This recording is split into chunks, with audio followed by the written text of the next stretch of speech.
नमस्कार दोस्तों। आज है 19 मार्च। आज के जो इम्पोर्टेंट करंट अफेयर्स हैं वो देखते हैं। पहला है सीएजी को लेकर। तो हुआ क्या है कि अभी हाल ही में एक याचिका दर्ज की गई है सुप्रीम कोर्ट में, और इसमें ये बताया गया है कि सीएजी का जो पद है वो उस पद को जो शक्तियां दी गई हैं उन पे केंद्र सरकार का नियंत्रण ज़्यादा होता है। तो याचिका को स्वीकार कर लिया गया है। अब सुप्रीम कोर्ट में सुनवाई होगी। तो याचिका में जो तर्क दिया गया है वो तर्क दिया गया है कि सीएजी की नियुक्ति में केंद्र सरकार को पूर्ण नियंत्रण होता है। तो इसके संबंध में अभी जो वकील हैं याचिका वो प्रशांत भूषण और centre for public interest litigation के द्वारा ये दायर की गई है। अब इसमें देखते हैं कि अगर इनकी नियुक्ति पर प्रश्न चिन्ह लगाया गया है तो नियुक्ति होती कैसे है। तो अभी क्या है, याचिकाकर्ता ने सीएजी की नियुक्ति में एक निष्पक्ष समिति द्वारा करने की मांग की है, जिसमें कहा गया है प्रधानमंत्री हो, विपक्ष का नेता हो और सीजेआई हो। तो ये अभी मांग करी गई है, ये होनी चाहिए। अभी तो हम जानते हैं कि सीएजी की नियुक्ति कौन करता है, राष्ट्रपति तो करता है केंद्र सरकार की सलाह पर। तो ये वाली चीज़ है। अब हालिया जैसे कुछ अनियमितताएं भी पाई गई हैं। कैसे कि सीएजी जो है उसे महाराष्ट्र में ऑडिट करने से रोक दिया गया है। किसे? सीएजी को महाराष्ट्र में। अब सीएजी करता क्या है, तो ऐसे सोचो कि सरकार खुद ही काम करती है, पैसे को खर्च करती है सरकार अपने पैसे को। बस सरकार खुद एक खजांची है, पर खजांची खुद ही क्या करे, चोरी करने लगे तो इसी के लिए सरकार किसे नियुक्त किया, मतलब संविधान में क्या पद दिया गया है, सीएजी का पद दिया गया है। ये काम क्या करता है, ये सरकार जब कोई बड़ी योजना करती है, कोई भी रुपया खर्च किया जाता है तो ये क्या करते हैं, उसे ऑडिट करते हैं। ऑडिट का मतलब क्या हुआ, ये खर्चों पे नज़र रखते हैं। कौन? सीएजी। और इसका उल्लेख संविधान में कहाँ है, 148 आर्टिकल से लेके 151 तक है। ताकि क्यों पद को दिया गया, ताकि जो जनता का पैसा है वो सरकार ठीक तरीके से यूज़ करे। अब सीएजी के संवैधानिक पद देख लिया, कहाँ है, 148 आर्टिकल के तहत सीएजी है, और इस पद को सुप्रीम कोर्ट के न्यायाधीश के बराबर का दर्जा दिया गया है। क्यों? क्योंकि सुप्रीम कोर्ट का जो जज है उसके आसपास ही आर्टिकल भी हैं इनके, और सीएजी का पद भी संवैधानिक है। तो दोनों को, संवैधानिक पदों को बराबर का दर्जा है। सीएजी की बर्खास्तगी भी वैसे ही हो सकती है जैसे सुप्रीम कोर्ट की जज की हो सकती है। अब हम जानते हैं 124 आर्टिकल से गया है, सुप्रीम कोर्ट है, तो सुप्रीम कोर्ट जहाँ ख़त्म होता है उसी के बाद सीएजी स्टार्ट हो जाता है। तो संविधान में सीएजी की नियुक्ति की प्रक्रिया कोई स्पष्ट नहीं दी गई है, इस वजह से ये प्रचलन है। अभी क्या होता है, राष्ट्रपति के द्वारा नियुक्त कर दिया जाता है। तो यही वाली चीज़ अभी चर्चा में चल रही है। तो नोटिस अभी जारी किया है न्यायमूर्ति सूर्यकांत ने, और मतलब केंद्र सरकार से पूछा है कि ये क्या इस मामले में उनका बयान है केंद्र सरकार का। अब जब निर्णय आएगा तब इसे देखेंगे। अब अभी हमें क्या देखना है, संवैधानिक प्रावधान कुछ देख लेते हैं।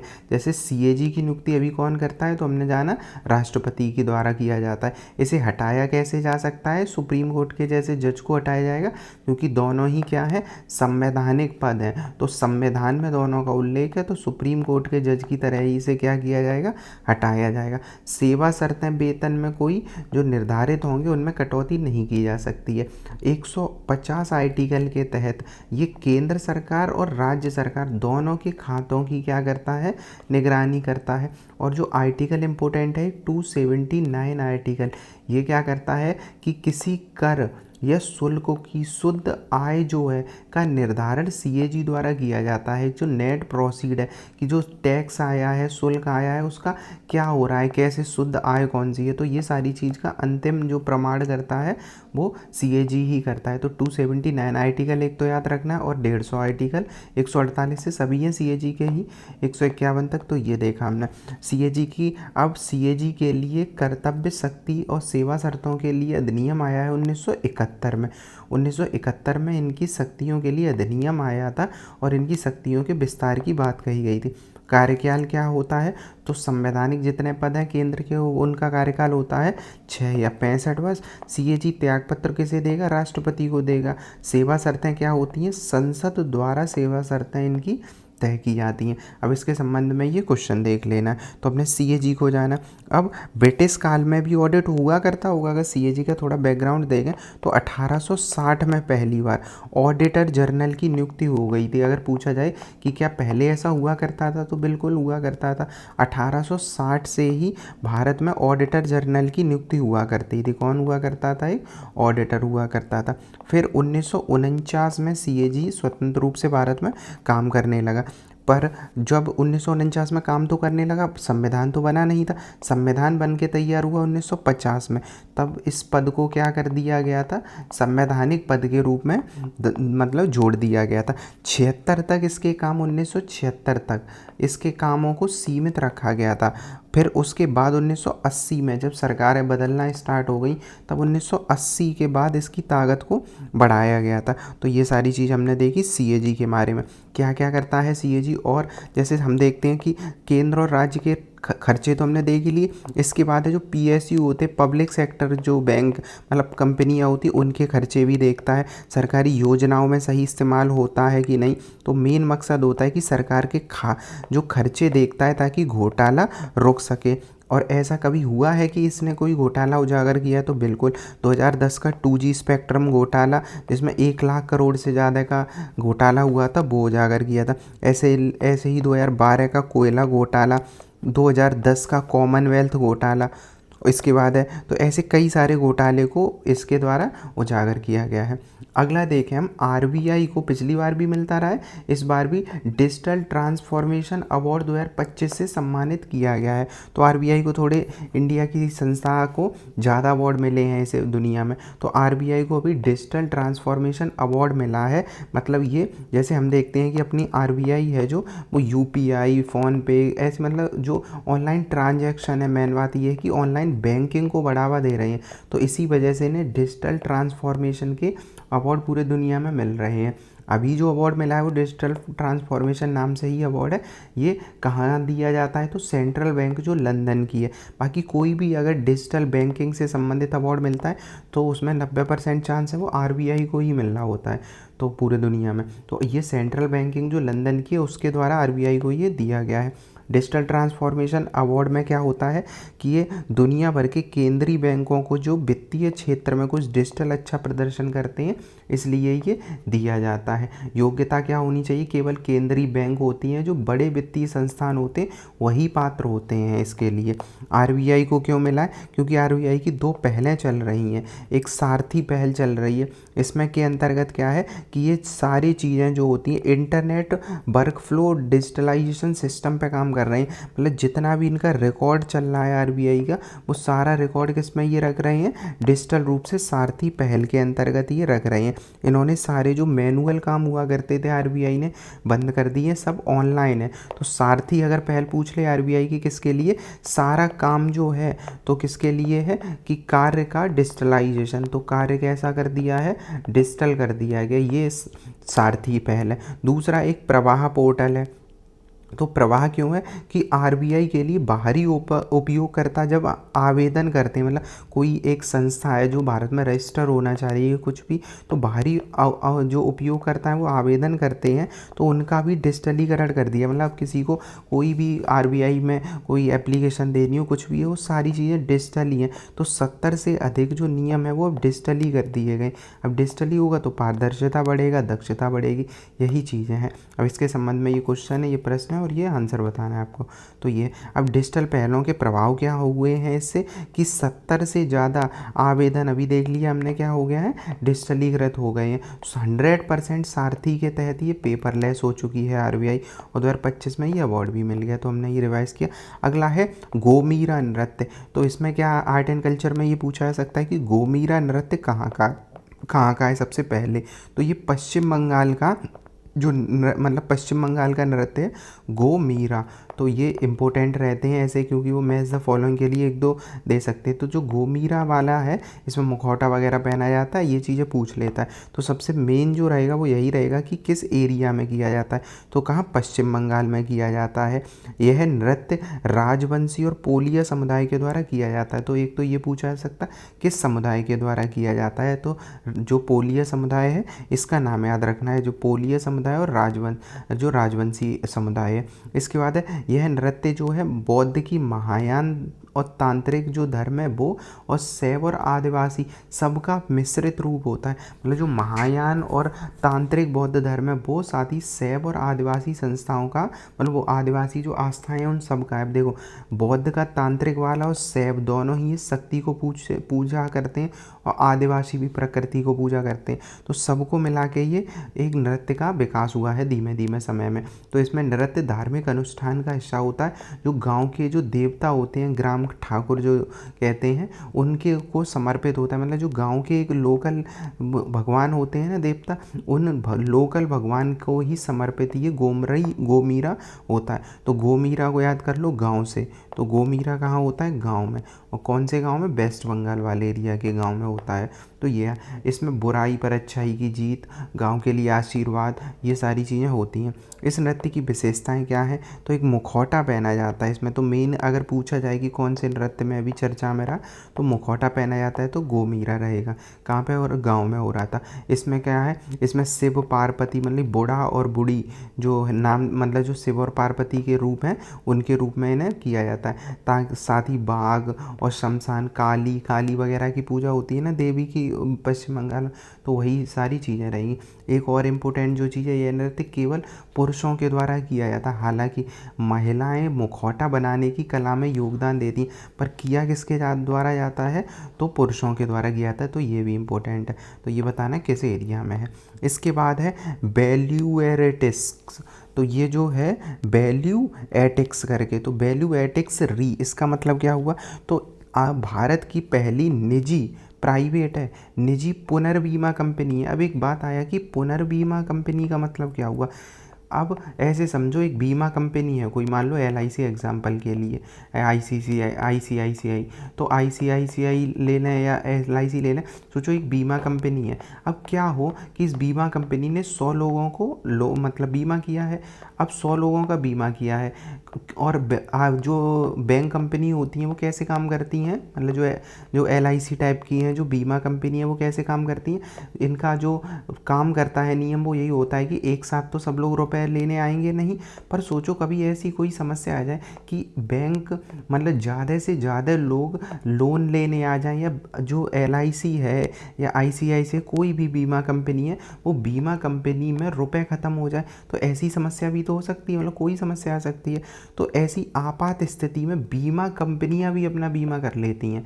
तो इन्हीं में से एक भारत की पहली कंपनी बनी है, वो बनी है बेल्यूएटिक्स री करके। तो ये IIDAI होता है। अब जो IIDAI क्या है, भारत में कभी भी पूछे इस संस्था के बारे में, तो यही बीमा संस्थाओं का नियमन करता है भारत में, IIDAI। तो इसी ने ही बेल्यूएटिक्स करके ये जो कंपनी है निजी, इसे मान्यता दे दी गई है। तो पहली बन गई है, तो पहली होगा तो इम्पोर्टेंट रहता है ये पेपर में। तो अब हमने ये एक चीज़ जानी, पुनर्बीमा क्या होता है। ये लोगों का बीमा करते नहीं, ये उन बीमा कंपनियों का भी बीमा करते हैं कि जो कंपनियां डूब सकती हैं। तो इससे होगा क्या, रिस्क आधा आधा हो जाएगा कि अगर कभी LIC या ICICI कोई भी बैंक हो सकती है, अगर डूबती है, मतलब कौन सी बैंक का मतलब ये बीमा वाली होता है, तो इससे संबंधित है ये। तो पुनर्बीमा क्या हुआ, तो बीमा कंपनियों का बीमा होता है। इसमें बीमा कंपनी अपने जोखिम का एक हिस्सा जो होता है वो इन्हें स्थानांतरित कर देते, मतलब एक भुगतान कर देते हैं। ऐसे 100 रुपये, मान लो 25 पैसे दे दिया, 10-15 रुपये, तो उनका बीमा कर दिया था। अब ऐसा तो है नहीं कि बैंक ऐसे बीमा कंपनी डूबेंगी, अगर कभी डूबती है तो ये मदद करेंगी। इनमें महत्व क्या होता है, जैसे प्राकृतिक आपदाएं, दुर्घटना, इनके समय में बड़े ज़्यादा से ज़्यादा, सोचो कोरोना के समय हुआ। अब कोरोना के समय मान लो अगर वो लोग प्राइवेट ही सब इलाज कराते तो ज़्यादा लोग उस बीमा का फ़ायदा उठाते, और ज़्यादा लोग बीमा के लिए उठाते तो बीमा कंपनी का रुपया कम पड़ जाता। तो ऐसी सिचुएशन में होता है। हमने संस्था भी देख ली, भारत की कौन सी संस्था है जो बीमा को रेगुलेट करती है, IRDAI, insurance regulator development authority of India. तो पुनर्बीमा के कई सारे प्रकार होते हैं। एक होता है जो होता है फैकल्टेटिव, जो री इंश्योरेंस होता है, इसमें केवल विशिष्ट उच्च जोखिम वाले मामलों को कवर किया जाता है। जैसे कोई एयरलाइन अपनी पूरी बीमा बेड़े का पुनर्बीमा कराए, मतलब कोई एयरलाइन हो वो अपना विमानों का बीमा करा ले, एयरलाइन होगा। एक ट्रिटी होता है, री इंश्योरेंस होता है, इसमें बीमा कंपनी अपनी सभी कारों का बीमा पॉलिसी करवाती है। तो इसमें एक निश्चित अवधि के लिए एक पूरी श्रेणियाँ होती हैं, तो इनमें बड़े बड़े बीमा होते हैं ऐसे वाले भी। भारत में कानून कौन सा है, बीमा का कानून 38 सन का है बीमा अधिनियम, और IRDAI का विनियमन अधिनियम आ चुका है 2018 के अंतर्गत। अब IRDAI संस्था देख लेते हैं। तो भारत में बीमा की आवश्यकता या बीमा का महत्व कब बढ़ा, जो LPG रिफॉर्म आए उसके बाद ही। तो उसके बाद ही ये संस्था ज़्यादा प्रभावी होगी। तो इसकी स्थापना 1999 में हुई थी। मुख्यालय कहाँ है, थोड़ा अलग सा है, ज़्यादा का दिल्ली वगैरह होता है, इसका मुख्यालय कहाँ है, हैदराबाद में है। तो ये थोड़ा याद रखना है, कहाँ है मुख्यालय इसका, हैदराबाद है। वित्त मंत्रालय के अंतर्गत ये संस्था काम करता है। उद्देश्य क्या होता है, बीमा धारकों की सुरक्षा करना, ये सारी चीज़ें इसके अंतर्गत होती हैं। संरचना क्या है, 10 सदस्य होते हैं, इसमें एक अध्यक्ष है। तो ये हमने देखा कौन सी कंपनी थी जो अभी बीमा कंपनी के बीमा करने के लिए बनी है, वो है वैल्यू एथिक्स करके। इसके बाद है प्रधानमंत्री सूर्य घर योजना। अब सूर्य घर क्यों आई थी, मुफ्त बिजली योजना है। कौन सी बिजली, सौर वाली। तो सबसे बड़ी ये भारत की सौर ऊर्जा पहल है। अगर पूछा जाए PM सूर्य योजना, तो 10 मार्च 2025 को PM सूर्य योजना जो चल रही थी उसकी ऐतिहासिक उपलब्धि हासिल की है कि जिसमें 10 लाख घरों को सौर ऊर्जा से रोशन किया गया है। तो PM सूर्य घर योजना होती थी, मुफ्त बिजली वाली योजना, इसमें 10 लाख घरों को रोशन किया है। तो इस वजह से अभी ये करंट में चल रहा है। और दुनिया की सबसे बड़ी ये रूफटॉप सोलर ऊर्जा पहल है। रूफटॉप का क्या मतलब हुआ, जैसे जो घर होते हैं उन घरों के रूफ पे, मान लो ये घर है तो घर के रूफ पे क्या ऊपर लगा दें, छत पे सोलर पैनल। तो ऐसी करने वाली ये सबसे बड़ी क्या है जो योजना है। मुख्य बिंदु देखें अगर इसके, तो घरों के छतों पर लगाया जाता है। हर महीने 300 यूनिट तक बिजली मुफ्त देना होता है इसमें लगाना, और हर बिजली तक, और 1 करोड़ परिवारों को इसमें लाभान्वित किया जाएगा। इसमें सरकार सब्सिडी भी देती है 40% तक की, या 2 लाख तक की गारंटी ऋण भी देता है। तो ये सारी चीज़ें हमने देखी। अब अगर ये सौर ऊर्जा से संबंधित है तो रिन्यूएबल वाला एनर्जी में आ जाएगा। तो नवीन और नवीकरणीय ऊर्जा मंत्रालय के अंतर्गत ये काम करता है। अवधि कौन सी है इस योजना की, तो 26-27 तक अभी इसकी अवधि चलेगी। तो ये सारी चीज़ें हमने देखी हैं। अब ये कब इसका लाभ कोई पात्र होता है, जब पहले किसी सौर ऊर्जा का लाभ ना लिया हो। तो ये सारी चीज़ें हमने इस योजना के बारे में देखी है। मॉडल विलेज इसमें डेवलप किए जाएंगे। अब चंडीगढ़ एक भारत का ऐसा है जहाँ चंडीगढ़ और दमनदीप में 100% जो उनकी इमारतें हैं, सरकारी इमारतें, वो रूफ टॉप से हैं। गुजरात वगैरह काफ़ी अच्छे कर रहे हैं, उत्तर प्रदेश भी, पर चंडीगढ़ और दमनदीप पूछा जाए तो ये 100% सौर रूफ टॉप के राज्य हैं। तो ये देखा हमने। अगला है अरुणाचल प्रदेश का राज्य जैव विविधता रणनीति कार्य योजना। किसका, अरुणाचल प्रदेश का है। तो अरुणाचल प्रदेश तो हम जानते ही नॉर्थ ईस्ट वाला एरिया। तो यहाँ पे इसने अपना एक रणनीति दायर की है, कैसी, जैव विविधता के लिए। तो जैव विविधता की रणनीति के इस अंतर्गत इनकी पहली ऐसी पहल है जैव विविधता के अंतर्गत, और इन्होंने कुनमिंग मॉन्ट्रियल के रूप में बनाई। मतलब कुनमिंग मॉन्ट्रियल प्रोटोकॉल जो है पर्यावरण का, उसी के अनुरूप इन्होंने अपनी जैव विविधता को संरक्षण करने के लिए एक योजना बनाई है। पहली योजना है, तो एक नाम आया कुनमिंग मॉन्ट्रियल प्रोटोकॉल। अब ये क्या होता है, तो कोरोना के समय ही कुनमिंग एक एरिया है चाइना में, वहाँ एक बैठक होनी थी 2021-22 में। फिर वो बैठक होती है मॉन्ट्रियल कहाँ है, कनाडा में। तो जो लास्ट में कागज़ निकल के आता है, मतलब एक बैठक के बाद पेपर, उस पेपर का नाम रख दिया गया कुनमिंग मॉन्ट्रियल प्रोटोकॉल। अब है पर्यावरण से संबंधित। तो 2022 में उसके बाद दिसंबर 2022 में ये अपनाया गया था कुनमिंग मॉन्ट्रियल। मेन क्या लक्ष्य होता है कुनमिंग मॉन्ट्रियल का, कि दुनिया भर में क्या करना है, जो जैव विविधता है, क्या, जैव विविधता। तो कुनमिंग मॉन्ट्रियल पूछा जाए तो ये है जैव विविधता का संरक्षण करना इसका काम है, और उसे क्या कर देना है, पुनर्जीवित कर देना है। एक तो क्या कर देना है, इसे पुनर्जीवित करना है और जैव विविधता का संरक्षण करना है। तो मेन अगर पूछा जाए कुनमिंग मॉन्ट्रियल क्या है, तो जैव विविधता के अनुरूप एक ये योजना है। इसमें जैसे 10 लाख से ज़्यादा प्रजातियां अभी बताया गया है जो पर्यावरण में कि 10 लाख से ज़्यादा प्रजातियां दुनिया भर में ऐसी हैं जो विलुप्त होने की कगार पे हैं। अब जैव विविधता पढ़ते हैं तो एक हमें और संस्था याद आती है CBD जो होता है, तो राष्ट्रीय जो मतलब जैव विविधता संधि आई थी ना, जो हुआ करता था 1991 1992 की तरफ, जो रियो सम्मेलन हुआ था, तो उस सम्मेलन में भी कन्वेंशन ऑफ बायोडाइवर्सिटी आया था, उसी के अंतर्गत ये वाली बैठक हुई थी कुनमिंग वाली। तो ये भी हमने देखा। अब कुनमिंग जब सुनते हैं तो एक नाम हमें और याद आता है, वो आता है 30x30। कुनमिंग में ही आया था। इसमें क्या था कि 2030 तक पृथ्वी पे चाहे स्थल हो चाहे महासागर हो, उनके 30% एरिया को कैसा कर देना है, संरक्षित कर देना है। तो यही है 30x30 जो कुनमिंग में आया था। तो ये हमने देखा। अब हम समझ ही गए हैं कि इसमें जैव विविधता को कर देना। और ये कोप कौन सी हुआ करती थी कुनमिंग वाली, कोप 15, बाकी 2030 तक ही तो था 30x30 में। तो ये देखा हमने। इसके बाद है अब संरक्षण राज्य क्यों करना चाहेगा अपने क्षेत्र का, तो प्राकृतिक जो होता है मुख्य धारा में, मतलब प्रकृति को बढ़ावा देना, स्थानीय ज्ञान, कौन सा पर्यावरण से संबंधित, व्यवस्था में बदलाव, निगरानी, रिपोर्टिंग, ये सारी चीज़ें जो इम्पोर्टेंट है। इसके बाद है राज्य सरकार की भागीदारी बढ़ाने वाली पहलें। तो जैव विविधता पहले से मतलब भारत में 3 स्तर की संरचना चलती है। जैव विविधता प्राधिकरण होता है राष्ट्रीय, फिर राज्य का भी होता है और स्थानीय स्तर पर भी होता है। तो जैव विविधता के लिए 3 भारत में स्तर चलते हैं, तो राष्ट्रीय, राज्य और स्थानीय स्तर पर जैव विविधता के लिए ये चलता है। तो ये भी हमने देखा।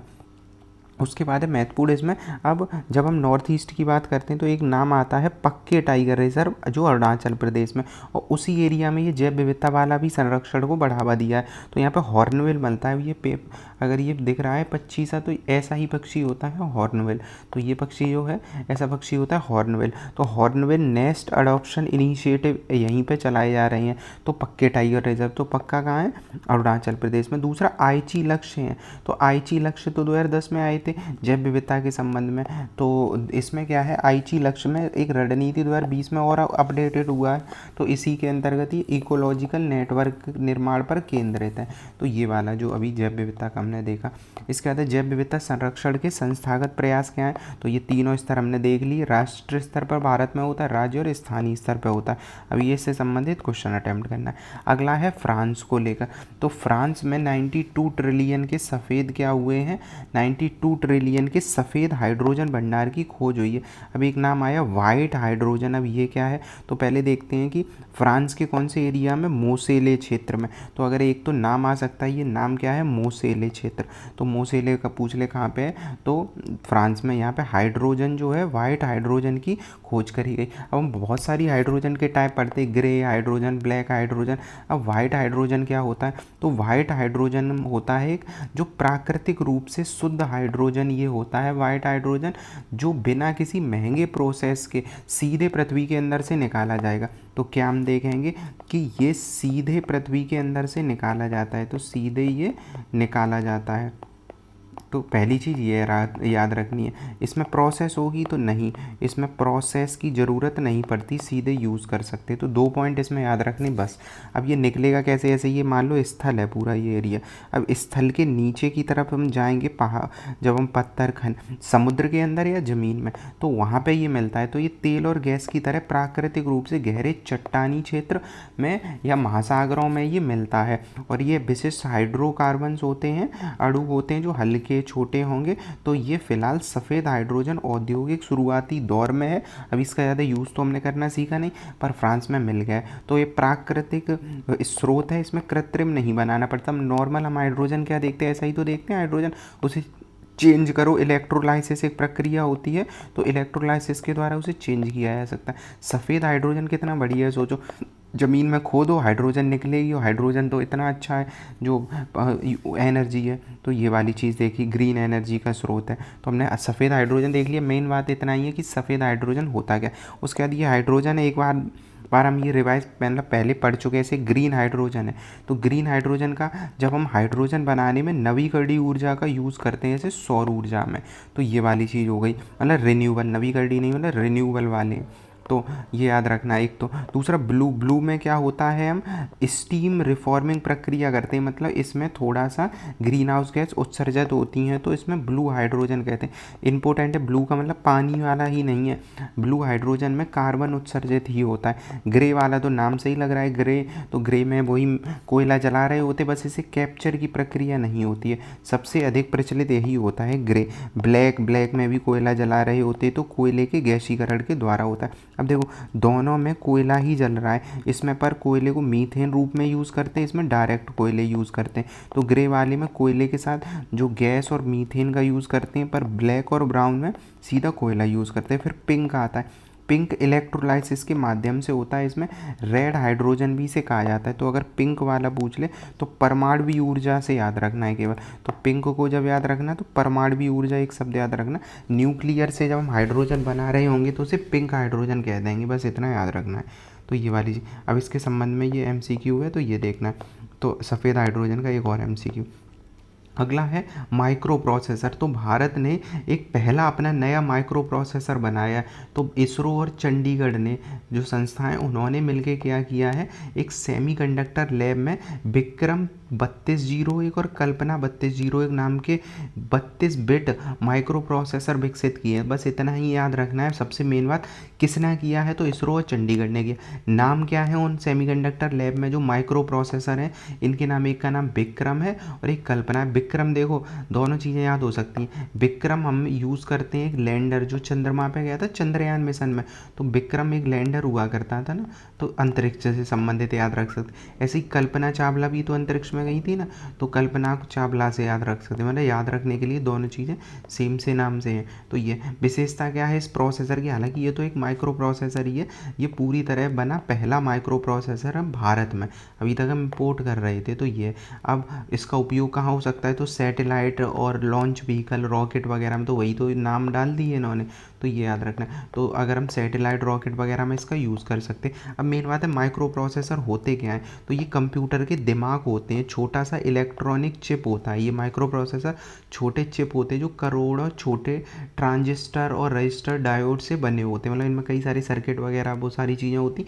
CPU का मुख्य भाग होते हैं। तो जो माइक्रो प्रोसेसर होते हैं जो कंप्यूटर में यूज़ करते हैं CPU, उसमें मेन माइक्रो प्रोसेसर ही होते हैं। ये निर्देश को पढ़ते हैं, डाटा प्रोसेस करते हैं और आउटपुट भी देते हैं। जो स्क्रीन पे हमें नज़र आता है आउटपुट, वो सारे इनके ही द्वारा होता है। तो ये जो ALU पढ़ते हैं ना, अर्थमेटिक लॉजिकल यूनिट, गणना करते हैं, कंट्रोल करते हैं, रजिस्टर करते हैं, सारी चीज़ें इन्हीं के द्वारा होता है। अगला है कैराकल। तो आज दो मतलब ये वाला जो एरिया है कैराकल वाला, अभी हमने जैव विविधता का एक देखा था, दूसरा भाग है एक कैराकल वाला।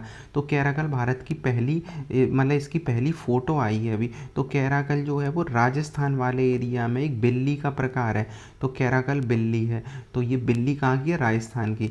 तो इसकी पहली तस्वीर आई है, तो इसके संबंध में बस ये यूज़ हुआ है। तो रात में शिकार करते हैं, बहुत फुर्तीले होते हैं, बिल्लियाँ फुर्तीली ही होती हैं। काले कान होते हैं, कान जो हैं इनके थोड़े बड़े से काले टाइप के से होंगे। और तुर्की में इन्हीं का नाम कैराकुलक होता है, तो वहीं से ये नाम आ गया है। तो इसके बारे में IUCN की फर्स्ट में अगर हम किसी चीज़ को मतलब पढ़ रहे हैं तो चांस होगा ना थोड़ा ज़्यादा मेन होगा, तो अनुसूची 1 में ही है, तो लीस्ट कंसर्न में, मतलब पर खतरे की कोई अभी संभावना नहीं है। साइट्स में क्या होता है, हम जो इंटरनेशनल ट्रेड को रोक देते हैं, तो ऐसे जीवों का ट्रेड क्या व्यापार करेंगे बेच के, नहीं, तो ट्रेड नहीं करेंगे, तो इसीलिए परिशिष्टि 1 में होता है ये। उसके बाद एक जनजाति है बोडो जनजाति। अब एक चीज़ सोच के बताना, क्या बोडो लैंग्वेज तो हम सुनी होते, बोडो लैंग्वेज क्या ये उन 22 भाषाओं में शामिल है जो भारत के संविधान में दी गई है, ये सोचना है अभी। तो ये अब अभी हम क्यों पढ़ रहे हैं, बोडो जनजाति में के साथ सरकार ने समझौते किए थे, वो समझौते लागू हो रहे हैं। तो 80% प्रावधान पूरे हो चुके हैं। तो गृह मंत्री ने बताया है कि जो अभी अमित शाह जी हैं कि 2022 में हमने बोडो शांति समझौता किया था और उसके 80% प्रावधान अब पूरे हो चुके, मतलब जो समझौता आपस में किया था वो पूरा हो गया। 2020 में शांति समझौता हुआ था क्योंकि बोडो लैंड की ये लोग मांग कर रहे थे। बोडो, अब बोडो लैंड कौन सा है, तो असम वाला एरिया है ना, उसी सूची का एक हिस्सा बोडोलैंड की मांग कर रहे, जिसमें थोड़ा बहुत मेघालय और भी राज्य शामिल है। अब बोडो जनजाति के बारे में देखें तो असम की सबसे बड़ी जनजाति समूह है, पहली चीज़। इसके बाद है ज़्यादातर लोग बोडो प्रदेश की मांग करते रहते हैं और उसी एरिया में रहते हैं जो बोडो नाम से जाना जाता है। भाषा क्या होती है इनकी? बोडो ही भाषा होती है, जो 22 भाषाओं में शामिल है। अब ये भी हमें पता चला। संवैधानिक प्रावधान क्या है? तो 5वीं और 6ठी अनुसूची में इनका मान्यता प्राप्त है। जो अनुसूचित क्षेत्र आते 5वीं और 6ठी दोनों के अंतर्गत हैं, तो असम थोड़ा इंपॉर्टेंट है, याद रखना ये दोनों के अंतर्गत है। उसके बाद इनका स्वायत्त क्षेत्र होता है, क्योंकि जनजातियों के पास अपने थोड़े प्रावधान होते हैं ना क्षेत्र के, तो स्वायत्त क्षेत्र है। उसके बाद क्षेत्रीय विस्तार इनका 4 जिले में है बोडो वाला का, तो 4 जिले में इन्हें बोडोलैंड टेरिटरी रीजन कहा जाता है। तो टेरिटोरियल रीजन बोडोलैंड का असम का एक स्वायत्त क्षेत्र है जिसमें 4 जिले आते हैं। तो 5वीं 6ठी अनुसूची के अंतर्गत है ना, 5वीं हम ये पढ़ते हैं ना, असम, मेघालय, त्रिपुरा, मिजोरम, AMTM, तो वही सारी चीज़ें तो दोनों अनुसूचियों में भी आता है। तो ये आज हमने देखा कौन सा 19 मार्च का जो भी इम्पोर्टेंट करेंट अफेयर्स थे।